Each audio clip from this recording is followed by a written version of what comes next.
स्वागत है आपका अपने YouTube चैनल पढ़ाई सॉल्यूशंस में। तो ये आज का हमारा फर्स्ट वीडियो है, तो चलिए इसे स्टार्ट करते हैं। इस वीडियो में हम पढ़ेंगे मैथ्स का एक बहुत इम्पॉर्टेंट टॉपिक अलजेब्रा, जो कि है एडवांस मैथ्स से। ये किसी भी कॉम्पिटिटिव एग्जाम के लिए बहुत इंपॉर्टेंट रोल प्ले करता है। So let's start. Okay, so let's start. चलिए स्टार्ट करते हैं। आप हेडिंग लगा लीजिए अलजेब्रा। तो हम इसमें बिल्कुल बेसिक से स्टार्ट करेंगे। तो बेसिक्स में हमने अलजेब्रा की क्या पढ़ना है। सबसे पहले डेफिनेशन जो हम पढ़ने जा रहे हैं दैट इज ऑफ पॉलिनोमियल। क्या होता है पॉलिनोमियल? पॉलिनोमियल एक एक्सप्रेशन होता है, ठीक है। Polynomial is an expression. अब एक्सप्रेशन क्या है? जो वेरिएबल्स और कांस्टेंट्स हैं उनके टर्म्स में जो एक रिलेशन लिखा जाता है ना, उसको बोलते हैं एक्सप्रेशन। तो एक ऐसा एक्सप्रेशन, कौन सा एक्सप्रेशन जिसमें फाइनाइट नंबर ऑफ टर्म्स हो, ठीक है। और finite number of the terms, और क्या होना चाहिए साथ में? Having non negative integral power होनी चाहिए। मतलब जो उसकी पावर है, जो वेरिएबल्स हैं उसमें उनकी जो पावर होनी चाहिए वो कैसी होनी चाहिए? नॉन नेगेटिव इंटीजर की फॉर्म में पावर होनी चाहिए। कहने का मतलब है कि जो पावर्स हैं वो कैसी होनी चाहिए? होल नंबर की फॉर्म में चाहिए, होल नंबर होनी चाहिए जो पावर्स हैं, ठीक है। तो अभी तक मैंने तीन चीजें बोली हैं इसमें। पहली चीज कि एक्सप्रेशन होना चाहिए। कैसा एक्सप्रेशन होता है? एक्सप्रेशन मींस वेरिएबल्स और कांस्टेंट्स का जो रिलेशन है उसको एक्सप्रेशन बोलते हैं। तो ऐसा एक्सप्रेशन जिसमें फाइनाइट टर्म्स हो और नॉन नेगेटिव इंटीग्रल पावर हो उसकी, तो उस एक्सप्रेशन को हम बोलते हैं पॉलिनोमियल बोलते हैं। अब नॉन नेगेटिव की बात की है तो इसमें मैंने वैसे तो लिख दिया है यहाँ पे होल नंबर। तो इसमें कौन कौन से लेंगे? जो पॉजिटिव इंटीजर्स हो गए और साथ में जीरो लेंगे। जीरो को हम नेगेटिव पॉजिटिव किसी में इंक्लूड नहीं करते, जीरो न्यूट्रल है, ठीक है। अभी हम एग्जाम्पल से देखते हैं कि क्या होता है पॉलिनोमियल। जैसे कि अभी मैंने बोला, जो डेफिनेशन बोली है उसी के अकॉर्डिंगली देखते हैं। तो ये एक्सप्रेशन लिखा है मैंने, x cube plus y cube plus x y. तो इस केस में बताइए, इस केस में जो पावर्स है, सब में पावर्स जो है वो होल नंबर में है, कोई भी पावर नेगेटिव में नहीं है, ठीक है। तो और ये टर्म्स भी फाइनाइट है। एक टर्म ये है, दो और ये तीन, तीन टर्म्स है, ठीक है। और साथ में ये एक्सप्रेशन तो है ही है, तो ये पॉलिनोमियल बनेगा, ठीक है। तो तीन चीजें होनी चाहिए, एक्सप्रेशन होना चाहिए, फाइनाइट नंबर ऑफ टर्म्स चाहिए और साथ में नॉन नेगेटिव इंटीग्रल पार्ट चाहिए। तो इसको बोलेंगे हम पॉलिनोमियल। तो अभी इसी में मैं सेकंड एग्जांपल ले रही हूँ। सेकंड एग्जांपल ली है x cube plus one over x square. तो ध्यान से देखिए, तो इस एक्सप्रेशन को इस तरह से लिख सकते हैं, x cube plus x raise to power minus two. क्योंकि ये पावर जो है ये नीचे टू है तो ऊपर जाके माइनस टू हो जाएगी। तो ये पावर क्योंकि होल नंबर में नहीं रही है तो ये जो एक्सप्रेशन है ये पॉलिनोमियल नहीं होगा, ठीक है। सिमिलरली जो हम थर्ड एग्जाम्पल लेने वाले हैं that is x plus x square plus so on. तो अब इसमें सो ऑन लिखने का मतलब है कि इसमें जो टर्म्स होंगी वो इनफाइनाइट होंगी। क्योंकि इसमें इनफाइनाइट टर्म्स होंगी तो ये एक्सप्रेशन जो है पॉलिनोमियल नहीं होगा। आई होप यहाँ तक आपको समझ आ गया होगा पॉलिनोमियल की डेफिनेशन क्या है।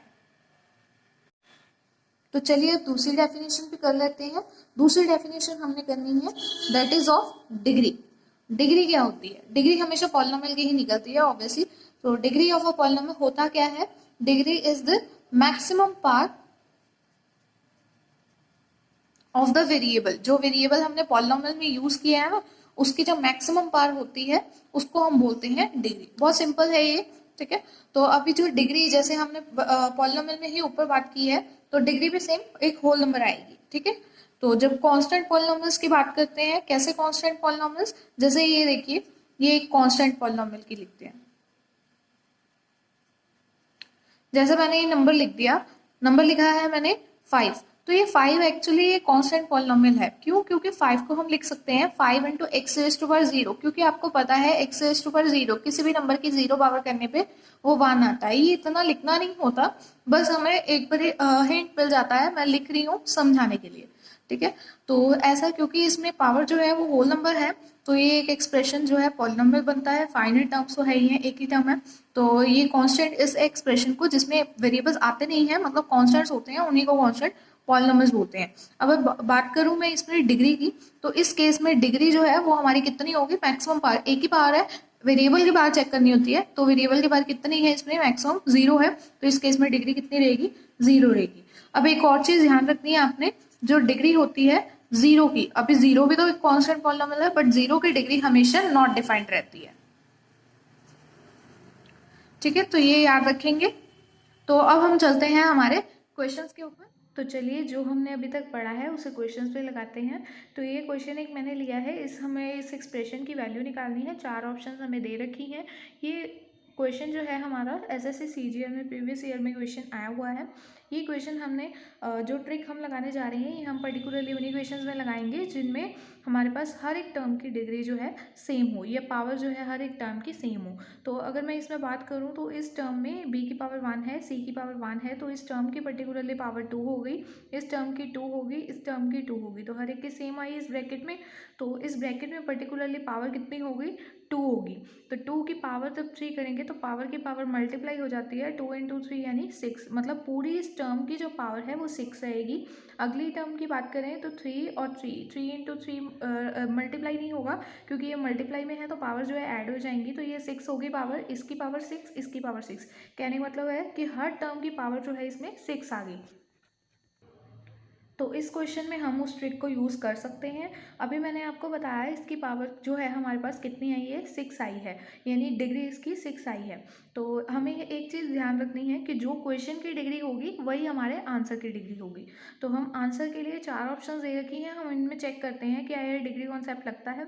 तो इसमें a की पावर 1 आ गई, डिग्री कितनी होगी 1, b की 1, c की 1, यानी ये टोटल इसकी कितनी होगी, मल्टीप्लाई में है तो पावर्स मल्टीप्लाई हो जाएंगी, एड अप हो जाएंगी। तो ये कितनी आ गई 3 हो गई, और इसकी पावर 1 है, इसकी 1 है, तो ये टोटल पावर प्लस में कोई फ़र्क नहीं पड़ता, पावर 1 ही रहेगी। यहाँ पे b की पावर 1, c की पावर 1, तो प्लस में कोई फ़र्क नहीं, पावर इसकी 1 ही रहेगी, इसमें भी पावर 1 रहेगी। तो कहने का मतलब है यहाँ पे पावर कितनी हुई 1 1 1, तो ये प्लस होके 3 हो गई, ठीक है 3, और साथ में ये पावर कितनी है 1, ये 1, ये 1, तो 3 प्लस 1 प्लस 1, ठीक है प्लस 1, तो ये कितनी बन गई हमारे पास पावर, ये इसकी पावर हो गई 6। तो अभी हमने आपको बताया था कि क्वेश्चन की जो पावर है उसमें पावर कितनी है 6 है, आंसर में हमें भी 6 चाहिए था, तो ये ऑप्शन में हमारे पास 6 आ गया है, इसकी पावर जो है, तो ये हमारा ऑप्शन आंसर हो सकता है, ठीक है। तो अभी हम इसे डाउट में रखेंगे, ठीक है। उसके बाद नेक्स्ट की बात करें तो इसमें पावर कितनी है 1, इसमें 1 1, तो 1 प्लस 1 प्लस 1 करेंगे तो इसमें डिग्री कितनी है 3 है। नेक्स्ट ऑप्शन की बात करें तो इसमें डिग्री कितनी है 1 1 1, तो इसमें कितनी डिग्री है, इसमें भी डिग्री 3 है। इसमें बात करें तो 1 1 1 सेम 3 डिग्री है। तो देखिए ध्यान से, तो एक ही ऑप्शन आ रहा है जिसमें हमारे पास डिग्री 6 है, अभी क्वेश्चन की देखी थी तो डिग्री 6 थी, तो यही हमारा आंसर होगा। तो हमारा नेक्स्ट क्वेश्चन है, if x over y is equal to z over w then find the value of x raise to power m plus y raise to power m plus z raise to power m plus w raise to power m divided by x raise to power minus m plus y raise to power minus m plus z raise to power minus m w raise to power minus m। तो इसकी value हमें निकालनी है। तो हम check करेंगे जो हमें निकालना है, सबसे पहले उसी को चेक करेंगे जो निकालना है, उसमें क्या हमारे पास जो डिग्री है हर एक टर्म की सेम बन रही है। तो देखिए ध्यान से, इसकी डिग्री m है, m m m, तो हर एक में डिग्री m m है, सेम है, नीचे में भी सब में सेम है, ऊपर नीचे की सेम ज़रूरी नहीं है, बट ऊपर की हर एक टर्म की डिग्री सेम और नीचे की हर एक टर्म की डिग्री सेम होनी ज़रूरी है। तो हमने देखा कि ये डिग्री सेम बन रही है, ऊपर भी और नीचे भी सेम बन रही है, तो हमारा ये कॉन्सेप्ट जो हमने अभी ट्रिक की है, ये ट्रिक हमारी एप्लीकेबल है वहाँ पे। तो इसमें हमारे पास तो डिग्री हम चेक करेंगे कितनी डिग्री बनेगी। तो क्वेश्चन की डिग्री हमारे पास बनेगी, ऊपर डिग्री आई टोटल m, नीचे आई है माइनस m, तो नीचे m माइनस m, जब ऊपर डिग्री जाएगी तो ये प्लस बन जाती है, तो ऊपर जाके ये m माइनस माइनस m बनेगी, तो ये क्या बनेगा m प्लस m बन जाएगा, यानी कि 2m डिग्री बन जाएगी। ये करना नहीं है आपको, ये समझाने के लिए लिखा है। तो डिग्री कितनी क्वेश्चन की बन गई हमारे पास 2m। तो अब हम चेक करते हैं ऑप्शंस में हमारे पास फर्स्ट 1 ये कॉन्स्टेंट पॉलिनॉमियल है, डिग्री 0 है इसकी, तो ये तो ऑप्शन नहीं हो सकता। इसमें x की डिग्री 1 है, नीचे 1 है, तो जब डिग्री के आंसर करेंगे तो ये 1 माइनस 1 0, इसकी डिग्री भी 0 बन जाएगी, ये भी ऑप्शन नहीं हो सकता। नेक्स्ट सी ऑप्शन पे जाते हैं, तो डिग्री कितनी है इसमें, यहाँ पे 1 1 1 1, तो ये डिग्री अभी बताया मल्टीप्लाई में एडअप होती है, तो ये डिग्री 4 बन गई, 4 रेज टू पावर m, तो 4m बन जाएगी डिग्री, तो ये 4m भी नहीं हो सकती। इसमें बात करें तो 1 1 1 1, तो ये डिग्री 4 हो गई, तो 4 की पावर m/2 है, मतलब डिग्री पावर में तो आपको पता है मल्टीप्लाई होती है, तो ये कितना आ गया 4 मल्टीप्लाई m/2, तो कटिंग करेंगे तो ये कितना आ गया 2m ही डिग्री हमें चाहिए थी, तो आंसर की डिग्री भी 2m होगी, तो यही ऑप्शन हमारा आंसर है। आई होप आपको ये वीडियो अच्छा लग रहा होगा। अगर अच्छा लगा है तो इस वीडियो को जल्दी से जल्दी लाइक करें और इस चैनल को सब्सक्राइब करें ऐसी ही एजुकेशनल वीडियोस को सबसे पहले देखने के लिए। नेक्स्ट थर्ड क्वेश्चन देखते हैं हम। ये थर्ड क्वेश्चन भी हमारे पास एसएससी एग्जाम्स में आया हुआ है। तो इसमें हमें इसकी वैल्यू निकालनी है। ये एक्सप्रेशन दे रखा है और 4 हमारे पास ऑप्शंस है। तो हम सेम वैसे ही डिग्री का कॉन्सेप्ट लगाएंगे। क्यों लगाएंगे ये भी चीज़ आपको पता होनी चाहिए। अभी मैंने बताया कि डिग्री सेम होनी चाहिए ऊपर वाले टर्म्स की और नीचे वाले टर्म्स की। तो ऊपर वाले की बात कर लेते हैं। तो इसमें तो ऊपर नीचे तो अलग अलग से नहीं दिया है। जैसे ऊपर में न्यूमिनेटर अलग था, डिनोमिनेटर अलग था। तो इसमें तो प्लस प्लस बीच में डाला है। तो ये एक टर्म है, ये 2 टर्म है, ये 3 टर्म है। हम इंडिविजुअली टर्म्स की चेक करेंगे पावर या डिग्री जो है सेम है कि नहीं है। तो इसमें डिग्री कितनी है 3, इसकी डिग्री कितनी 1। तो ये टोटल इस टर्म की डिग्री कितनी होगी 1। यहाँ पे मल्टीप्लाई है तो डिग्री एड अप हो जाएगी। तो 3 + 1 डिग्री 4 होगी। ऊपर वाली टर्म की डिग्री 4। नीचे बात करेंगे 1 1। तो 1 1 कितनी होगी 2। तो 4 - 2 करेंगे 2 डिग्री होगी इस टर्म की। इस सिमिलरली इसकी करेंगे 3 + 1 4। यहाँ पे 1 + 1 2, 4 - 2 2। सेम यहाँ पे भी 4 - 2 2। तो हर एक टर्म की डिग्री सेम है। तो हम ये वाली ट्रिक अप्लाई कर सकते हैं।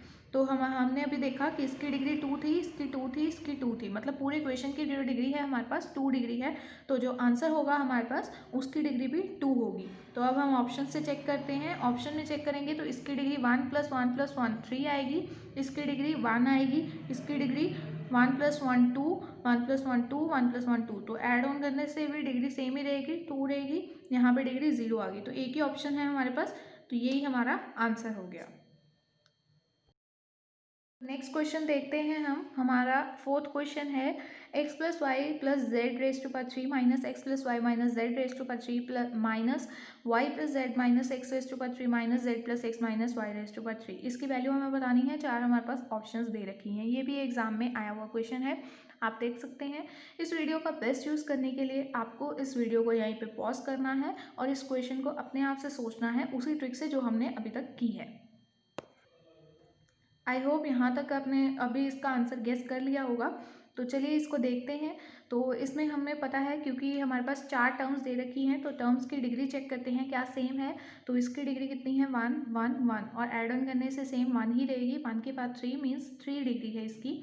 तो इसकी डिग्री भी ऐसे ही 3 है, इसकी भी 3 है, इसकी भी 3 है। तो ये टोटल डिग्री जो है मतलब हमारे पास 3 ही आ रही है हर एक टर्म की। तो टोटल क्वेश्चन की डिग्री कितनी होगी 3 होगी। तो हम चेक करेंगे ऑप्शन से कौन सी आंसर हो सकता है। तो फर्स्ट में चेक करते हैं। तो इसमें डिग्री कितनी है 1 है, ये नहीं होगा। इसमें डिग्री 3 है, ये हो सकता है। नेक्स्ट इसकी डिग्री भी 3 है और इसकी डिग्री हमारे पास कितनी है यहाँ पे 24 है। 24 मीन्स डिग्री कितनी है इसमें 0 है। तो ये वाली ऑप्शन नहीं हो सकती हमारे पास और ये वाली ऑप्शन भी नहीं हो सकती। तो अब ये क्वेश्चन देखते हैं क्योंकि इसमें हमारे पास 2 ऑप्शंस आ गए जिनमें डिग्री हमारे पास सेम है। तो इन क्वेश्चन में क्या चीज़ अप्लाई करनी है तो उसको देखते हैं अब। तो इन क्वेश्चंस में हम क्या यूज़ करेंगे, हम इन क्वेश्चन में यूज़ करेंगे वैल्यू पुटिंग। तो कैसे करते हैं वैल्यू पुटिंग, हालांकि ये मैं आपको नेक्स्ट पार्ट में समझाऊंगी। इस वीडियो के नेक्स्ट पार्ट में हम वैल्यू पुटिंग को डिटेल में समझेंगे। फिर भी इस क्वेश्चन में मैं आपको बता देती हूँ कैसे हम वैल्यू पुटिंग लगाएंगे। तो वैल्यू पुटिंग के लिए हमें कोई भी 2 वेरिएबल्स को अपनी तरफ से कुछ भी अज्यूम करना है। इस क्वेश्चन के लिए हमें कोई भी वैल्यू अज्यूम करनी है। तो मैं यहाँ पे वैल्यू 1 ले रही हूँ, ठीक है। तो 1 1 ले लेती हूँ y और z को, क्योंकि मुझे पता है यहाँ पे ये ख़त्म हो जाएगा तो ये 0 बन जाएगा, ठीक है। तो यहाँ पे y और z की वैल्यू मैंने 1 1 ले ली है और x को भी मैं 1 ले लेती हूँ, कोई दिक्कत नहीं है ऐसे। तो इसमें 1 की वैल्यू जब सब्सिट्यूट करेंगे तो ये क्या आएगा 1 + 1 + 1 3 बन जाएगा। 3 की पावर 3 करेंगे तो ये 27 आ जाएगा। मैं यहाँ पे कर देती हूँ 27 फर्स्ट टर्म आएगी माइनस यहाँ पे 1 और 1 कैंसिल हो जाएगा। ये 1 का क्यूब 1 ही रहेगा। सेम यहाँ पे 1 1 कैंसिल हो जाएगा, 1 का क्यूब 1 रहेगा। तो -1 और यहाँ से भी -1। तो ये कितना आ जाएगा हमारे पास 24 आ जाएगा। तो जो 2 ऑप्शन हमारे पास बची हैं हम इनमें भी x y z को 1 1 1 रख लेते हैं, क्योंकि यहाँ पे हमने 1 1 1 पुट किया था। तो ये 1 1 1 पुट करने से ये 12 बन गया है, ये 1 1 1 पुट करने से 24 बना है। तो आंसर हमारा इसी के साथ मैच कर रहा है। तो बी ऑप्शन ही हमारी आंसर होगा, ये हमारा आंसर नहीं होगा। इसको मैं डिटेल में नेक्स्ट पार्ट में समझाऊंगी कि वैल्यू हमने कहाँ से कैसे चूज़ करनी है और किन क्वेश्चंस में पर्टिकुलरली वैल्यू पुट करनी है। ये इसके लिए आपको सेकंड पार्ट देखना पड़ेगा। तो चलिए हम आज का लास्ट क्वेश्चन देख लेते हैं। तो लास्ट क्वेश्चन है हमारे पास, if under root X minus Y over X minus B plus A by X is equal to under root X minus B over X minus A plus B by X, then find the value of X. 4 option दे रखी हैं same. तो इसको देखते हैं degree के साथ कैसे करेंगे। तो इस क्वेश्चन में हमें देखना है, देखिए यहाँ पे जो x है और a है, तो ये रूट में लिखा है x माइनस ए लिखा है। इसका मीनिंग है कि x की डिग्री वही होगी जो a की डिग्री होगी। कहने का मतलब है कि x की डिग्री 1 ही होगी यहाँ पे। तो ये हमें कहाँ से पता चला है, ये हमें हिंट यहाँ से मिला है अंडर रूट की फॉर्म में। जैसे अंडर रूट की फॉर्म में x माइनस ए लिखा है, तो रूट के बाहर जो वैल्यू आएगी जब हम इसको सॉल्व करेंगे तो वो वैल्यू जो होगी वो सिंप्लीफाई आसानी से हो पाएगी, तभी हो पाएगी जब इसकी डिग्री इसके साथ मैच करती होगी। मीन्स जो डिग्री होगी x की 1 होनी पड़ेगी। तो अगर डिग्री x की 1 होनी पड़ेगी तो हम यहाँ से ऑप्शन से देख लेते हैं किसकी डिग्री 1 बन रही है। तो इसमें डिग्री कितनी बनेगी, 1 1 2 2 और नीचे कितनी बनी है 1, तो 2 माइनस 1 1। इसकी डिग्री 1 बन रही है, इसको होल्ड पे रखते हैं। इसकी डिग्री 0 है, नहीं हो सकता। इसकी डिग्री चेक करेंगे तो ऊपर 1 है नीचे 1 है, तो ये डिग्री 1 माइनस 1 0 बन गई। इसकी भी नहीं, ये भी नहीं हो सकता। इसमें डिग्री 1 और नीचे भी 1 1 माइनस 1 0 हो गई। तो ये तीनों ऑप्शन हमारे पास नहीं हो सकती, एक ही ऑप्शन बचा है, तो यही हमारा आंसर होगा। दो इसको सॉल्व करने जाएंगे तो ये बहुत लंबा हो जाएगा। था फ्रेंड्स हमारा आज का वीडियो। आई होप आपको वीडियो अच्छा लगा होगा। अगर वीडियो अच्छा लगा है तो इसको नीचे लाइक ज़रूर करें और इस वीडियो को ज़्यादा से ज़्यादा लोगों के साथ शेयर करें। और जाते जाते नीचे जो लाल कलर का बटन है सब्सक्राइब का, उसको काला ज़रूर करके जाएं। Thank you for watching.